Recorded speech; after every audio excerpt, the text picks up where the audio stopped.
Assalamualaikum warahmatullahi wabarakatuh. Selamat siang semuanya.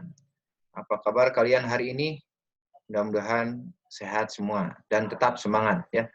Baik, hari ini kita akan melanjutkan praktikum mikrobiologi secara virtual melalui daring ya.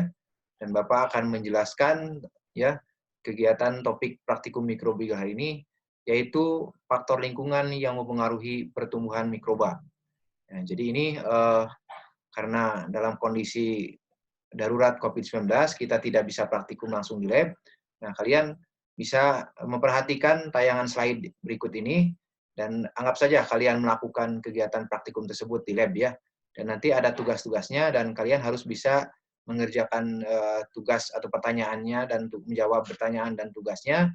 Kemudian kalian bisa mengsubmitnya atau mengirimkannya di Spada UPI Edu. Dan materi ini sudah Bapak masukkan di Spada UPI Edu, saya persilahkan kalian download saja ya. Oke, baik. Jadi kita akan melakukan praktikum tentang faktor lingkungan yang mempengaruhi pertumbuhan mikroba. Jadi faktor lingkungan itu apa saja yang mempengaruhi pertumbuhan mikroba? Ya, seperti yang kalian ketahui dan sudah mempelajari di teori mikrobiologi, terutama di waktu pertumbuhan mikroba ya. Nah, di antaranya apa saja? Nah, kita lihat. Oke, nah sebelumnya tujuan praktikum ini kita akan menentukan berbagai faktor lingkungan yang mempengaruhi pertumbuhan mikroba ya. Nah, faktor lingkungan itu apa saja? Di antaranya suhu atau temperatur ya. Berdasarkan suhu kita ketahui ada pertumbuhan mikroba itu ada yang sikropilik ya, yang bagaimana? Yang bisa hidup pada suhu yang atau temperatur yang dingin ya. Mesopilik, suhu yang sedang, termopilik, suhu yang panas ya. Oke, kemudian apa lagi? pH, betul ya. pH itu kelompok mikroba ada yang hidup pada pH yang asam, asidofilik ya. Filik itu suka artinya ya. Asido asam, asid asam, asidofilik artinya suka asam. Netral ya, asidofilik itu yang jelas dia pH-nya kurang dari 7 ya, mungkin antara 2 sampai 5. Netral itu pH-nya berapa? 7 ya, 6, 7 itu netral. Basofilik itu basa itu suka basa, basofilik jadi pertumbuhannya baik pada suhu pada pH maaf, pada pH basa. Basofilik namanya. Kemudian berdasarkan yang ketiga, faktor lingkungan ekstrinsik itu adalah oksigen. Jadi tidak semua mikroba itu membutuhkan oksigen untuk pertumbuhannya. Jadi berdasarkan kebutuhan oksigen, nanti ada yang mikroba aerobik, fakultatif, mikroalveolik, dan anaerobik ya. Jadi ada 4 kelompok ini. Nanti kita lihat pola pertumbuhannya ya. Baik. Oke, nah ini gambaran di teori sudah disampaikan mungkin oleh Bu Yanti ya, dan ini di refresh lagi. Jadi berdasarkan temperaturnya, pola pertumbuhan mikroba ini ya dikelompokkan bakteri ini, maaf ya, contohnya bakteri di sini ada 4 kelompok ya, ada yang tipikal sikropilik, contohnya adalah Placobacterium, dia suhunya antara minus ya, minus misalnya minus 10 atau minus 5 sampai 20 derajat. Ini namanya sikropilik, suhu dingin. Kemudian ada yang E. coli, ini contohnya Escherichia coli, ini tipenya mesofilik, ya sedang antara sekitar ya 12 atau 15 ya sampai 47 derajat Celcius. Nah, ini optimumnya berapa? Coba perhatikan kurvanya. Ini sekitar 37. Nah, suhu tubuh kita ya 37 derajat Celcius. 37 ya. Oke, kemudian contoh tipe termopilik, ini termus. Nah, ini suhu yang cukup panas, hangat ya, 40 sampai 70 derajat Celcius. Nah, ini yang kelompok Archaebacteria kita kenal. Dan ada yang ekstrim termopilik, yang sangat panas. Contohnya Thermococcus, ini kelompok Archaebacteria. Ini sampai dia optimumnya 85 sampai 90 derajat Celcius. Ya, oke. Nah, ini kelompok kisaran kelompok bakteri berdasarkan suhu pertumbuhannya. Ya. Selanjutnya berdasarkan pH, nah, tadi sudah dijelaskan ada yang asidofilik, bakteri asidofilik ini pH 1 sampai 3, ada yang pH apa namanya? Ada yang netral ya, ekstrim asidofilik, ada yang ekstrim asidofilik. Ini stomach hydrophilic acid contohnya ya, asam klorida pada lambung ya. Oke, nah ini beberapa jenis apa namanya? Kisaran konsentrasi ion hidrogen ya. Nah, di sini sama lah bir, itu ada yang asam gitu ya, tomat, tomatos ya, grapes, anggur itu asam. urin salipa ini ya juga pH-nya demikian ya, pH-nya antara urin salipa itu 5 sampai 7. Ini yang netral ini darah juga ya. Telur ya, air air murni ya, air. Ya, kita air kemasan netral. Oke, kemudian yang basopilik. Ya, ini yang ekstrim basi dari pH-nya dari 8 sampai 14 ini. Nah, ini kisaran. Nah, ini contohnya adalah air laut ya, pencuci pakaian gitu ya, amonia, ini semua adalah pH basa. Nah, bakteri bisa tumbuh juga pada pH basa. Oke, baik. Ya, baik kita lihat praktikumnya, praktikum faktor lingkungan yang mempengaruhi pertumbuhan bakteri. Jadi apa alat saja apa yang Anda siapkan nanti ya di samping tentunya teknik aseptik, Anda siapkan kultur mikroba ya, setiap kelompok satu mikroba satu kultur murni ya.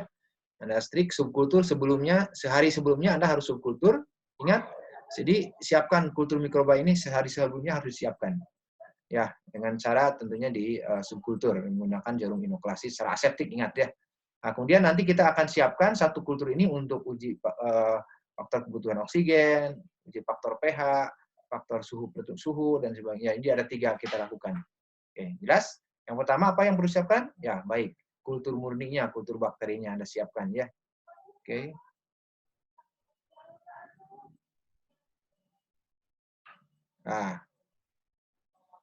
Nah, ini pertumbuhan mikroba berdasarkan kebutuhan oksigen. Oke, tadi harusnya ini dulu ya, maaf. Nah, jadi kita ada 4 tipe, nanti ada yang obligat aerob. Dilihat tadi ada pertumbuhannya di dalam medium KNA diri ya, di permukaan atas. Nah, ini namanya aerob obligat. Ya, sangat membutuhkan oksigen untuk pertumbuhannya. Kemudian anaerob obligat. Nah, jadi pertumbuhannya di bawah. Di bawah pertumbuhannya ini ya. Obligat anaerob. Kemudian mikroaerofilik sedikit ke atas, sedikit oksigen. Dan yang fakultatif menyebar pertumbuhan. Koloninya menyebar di dalam medium ini. Jadi kalian Anda perhatikan nanti setelah diinkubasi selama 24 jam, koloninya di mana pertumbuhannya? Apakah di atas, di bagian bawah, dasar ya, atau di sedikit ke atas, atau menyebar. Nah, ini tipe klasifikasi bakterinya menentukan. Oke, nah kita coba untuk praktikum pengaruh temperatur terhadap pertumbuhan bakteri. Nah, kita sudah siap kultur bakterinya ya.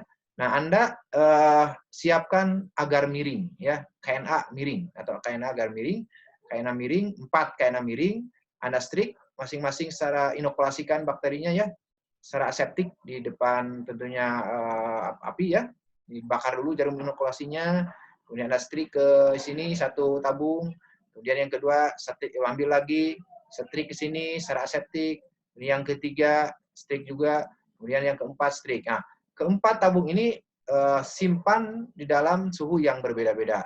Pertama di suhu 5 derajat Celcius, kita sudah siapkan, ini Pak Renaldi akan menyiapkan ya, sudah siap, suhu 5 derajat Celcius, ya ini suhu kamar, bisa di ruangan, ya, kemudian suhu 37 derajat Celcius sudah disiapkan, dan suhu 55. Anda inkubasi selama 24-48 jam, Anda amati pola pertumbuhannya, ya amati ada pertumbuhannya, ada tidaknya pertumbuhan koloni bakteri pada KNA miring tersebut. Mana yang paling bagus? Kasih positif, misalkan suhu kamar ini positif 3, ini hanya positif 1, ya dan seterusnya ya. Ini ada positif 2, misalkan ini tidak ada, negatif gitu. Itu cara membuat di tabelnya. Oke, ini kemudian yang pH. Nah, yang pH prinsipnya sama. Anda sudah siapkan kultur bakteri tadi, sudah siap, Anda inovasikan ke dalam 5 medium KNA, KN ya, kaldu nutrisi. Nah, maksud KN, saya Bapak jelaskan di sini cair itu maksudnya kaldu nutrisi tanpa agar. KNA tanpa agar ya, KN ya, kaldu nutrisi cair. Kemudian dengan jarum inokulasi, Anda secara aseptik dibakar dulu ya, menggunakan pembakar bunsen ya. Ya, kemudian masukkan, ambil sini sedikit saja bakterinya. Tek, ambil sedikit, masukkan sini, bakar tutup lagi dengan secara aseptik ya. Kemudian di pH 3, medium kain atau pH 3, kemudian di pH 5, demikian masukkan lagi di pH 7, ke pH 7, ke pH 9, pH 11. Nah, jadi ambil masing-masing ini dengan cara membakar dulu sebelumnya, ambil di sini, kemudian masukkan ke dalam medium ini, yang keempat ini masing-masing satu dulu, kemudian dan seterusnya begitu, secara bertingkat ya, mengerjakannya seperti itu. Jadi tidak sekaligus. Ini pH 3 dulu, bakar ya, pH 5, ambil lagi, dan seterusnya, pH 7, pH 9, 11. Nah, kemudian Anda inkubasi pada suhu 37 derajat Celcius selama 24-48 jam. Kemudian amati pertumbuhan mana yang paling keruh. Ya, apakah misalkan di pH 7 positif 3, pH 5 positif 2, pH 3 positif 1, pH 9 misalkan tidak ada, negatif ya, pH 11 tidak ada, dan seterusnya. Gitu. Paham? Baik. Kalau paham, kalau tidak paham boleh nanti ditanyakan ya. Ya, oke. Nah, ini yang terakhir pengaruh kebutuhan oksigen. Nah, jadi caranya sudah siap kultur bakterinya, Anda inokulasikan ke KNA diri, ya ini sudah dicairkan ya, sudah yang tadinya padat sudah dicairkan. Tutupnya ini ya tutupnya harus agak ke bawah nanti ya, disiapkan. Ini ambil secara stab ya. Maaf, ini bukan secara stab ya. Langsung saja karena ini sudah dicairkan, masukkan dicampurkan ke sini, ambil bakterinya dari sini. Maaf, ini ada kekeliruan. Ambil bakterinya dari sini ya, secara aseptik, dibakar dulu jarum inokulasinya, kemudian campurkan ke sini ya. Kemudian Anda taruh langsung di dalam wadah ya yang berisi es batu. Nah, siapkan juga nanti parafin cair. Jadi ini tutupnya ditutup dulu, kemudian masukkan ke sini supaya apa? Supaya segera nanti membeku, gitu ya. Jadi oksigennya terjebak nanti. Anda tutup dan ditutupnya ini sumbatnya dengan parafin cair sehingga kedap udara. Sehingga hanya udara yang sedikit di sini aja yang terjebak nanti. Ya, paham? Sekali lagi ini dibawahkan, atasnya dituangkan parafin cair, ini taruh dulu disimpan di wadah yang ada es batunya supaya dingin, cepat membeku. Kemudian kalian inkubasi selama lebih kurang 48 jam, amati pertumbuhannya ya di medium ini. Bagaimana? Apakah di atas, di tengah, atau di seluruhnya? Nah, itu yang tadi 4 tipe tadi. Jelas? Untuk kebutuhan oksigen, jelas. Jadi tujuan ditutup dengan parafin ini supaya kedap oksigen ya, supaya O2 yang dari luar itu tidak masuk ke dalam. Oke. Kemudian es batu ini supaya cepat membeku, menjebak oksigennya saja ya. Oke. Nah, ini hasil praktikum Bapak ilustrasi saja. Ini berdasarkan dari kakak tingkat Anda tahun-tahun kemarin ya. Ada datanya nih. Kalian harus bisa menganalisisnya. Karena kan kalian tidak praktikum langsung. Ya, virtual ini ada datanya seperti ini. Nah, contoh ini ada untuk temperatur ya, temperatur pertumbuhan mikroba, maaf ya ini. Suhu terhadap temperatur pertumbuhan bakteri ini. Nah, ini ada kelompok 8 kelompok, ada bakterinya dari akar, dari tanah ya, bakteri dari air sumur, dari air mineral, sumber bakterinya nih. Nah, kalian pelajari nih. Ini coba perhatikan, ini 5 derajat negatif, 25 derajat positif, 27 negatif ya. Dari akar bakteri tanah misalkan, nah, dan seterusnya ini. Di positif negatif ini tidak ada pertumbuhan, positif pertumbuhannya sedikit, ini banyak. Nah, begitu demikian. Itu artinya tabel ini. Itu untuk suhu kalian pelajari, nanti akan ditanyakan ini. Ada pertanyaan. Kemudian yang kedua pH. Nah, sama ini pH-nya. Bakterinya sama. Di pH 3, misalnya dari bakteri akar ya, pH 3 tidak ada, pH 5 tidak ada, pH 7 ada positif ya, pH 8 nih hampir sama. Nah, kalian kira-kira cenderung kemana nih? pH 11 tidak ada. Nah, bakteri tanah bakteri tanah ini pH 7 yang banyak. Kemudian air mineral nih, misalkan ini pH 9 dia tumbuhnya. Nah, begitu. Nah, dan seterusnya. Nah, kalian kira-kira bagaimana ini ilustrasinya? Pokoknya ini ada pertumbuhan, ini negatif itu tidak ada pertumbuhan, ya. Sampai bakteri rambut di kepala, ya. Oke, itu untuk pH. Kemudian yang ketiga untuk kebutuhan oksigen. Nah, ini. Nah, Bapak terjemahkan ini bukan masalah positif negatif di sini, tapi coba kalian interpretasikan. Di sini bakteri akar. Kalau ini bakteri tumbuh di bagian atas tabung. Nah, kira-kira apa ini?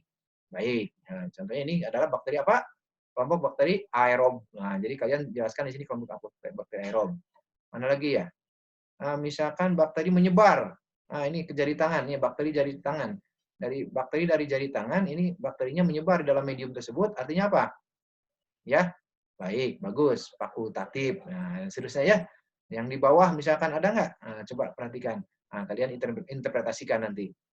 Udah? Nah, kalian perhatikan 3 tabel ini, hasil praktikum ini, kemudian kalian jawab pertanyaan-pertanyaan tugas yang ini. Iya. Nah, kalian jawab, berdasarkan hasil praktikum yang tersejaji, apakah setiap bakteri memiliki suhu pH oksigen yang sama? Jelaskan. Sama atau beda? Nah, jelaskan pula faktor lingkungan yang apa saja yang berbeda yang mempengaruhi pertumbuhan bakteri kelompok. Nah, ini pilih aja kelompok 2, 4, 8. Nah, ini hanya soal ya, jelaskan mengapa demikian kalau berbeda. Nah, kemudian kelompokkan ke-8 jenis bakteri tersebut ya berdasarkan suhu pH. Ya, kelompok katakanlah bakteri 1, 2 sampai 8. Nah, ada keterangannya di sana ya. Nah, jadi kelompokkan berdasarkan buat bagannya ya, buat bagan sehingga nanti misalkan bakteri 1 ini masuknya aerob dan sebagainya ya, kelompok. Jelas di sini? 4, jelaskan mengapa faktor suhu pH berpengaruh. Jadi kalian ini hasil dari teorinya ya. Mengapa suhu pH oksigen ini mengenai pertumbuhan bakteri dari aspek fisiologi dan biokimia sel. Ya, biokimia sel. Apa maksudnya di sini? Oke, yang kelima, buat kesimpulan dan generasi dari hasil praktikum berdasarkan tabel tersebut. Nah, kesimpulannya apa dari hasil praktikum tersebut? Ya, jelas demikian pertanyaan dan tugasnya? Oke, ini ya, ini kalian harus jawab hari ini, siang ini, dan kalian submit ya di pada UP Edu, nanti Bapak siapkan ya itunya kolomnya untuk mensubmit praktikum ini, tugas praktikum, jawaban tugas praktikum ini. Kalian Bapak tunggu sampai jam praktikum itu jam berapa terakhir ya? Oke, jam 15.30 ya. Jelas? Sekali lagi kalian mempelajari dulu praktikumnya, cara kerja dan hasil. Kemudian kalian jawab pertanyaan dan tugas ini, kemudian kalian submit, kirim ke Bapak di pada UP Edu ya. Nah, Bapak tunggu sampai jam 3.30, jam 15.30. Jelas barangkali? Kalau tidak ada kalau ada pertanyaan silahkan di grup PA saja Anda tanyakan ya tugasnya ini. Ya, demikian barangkali untuk praktikum faktor lingkungan yang mengenai pertumbuhan mikroba, mudah-mudahan kalian bisa memahaminya dengan baik ya. Demikian barangkali, terima kasih atas perhatiannya. Selamat belajar, tetap semangat, dan semoga semuanya dalam keadaan sehat walafiat. Terima kasih. Assalamualaikum warahmatullahi wabarakatuh.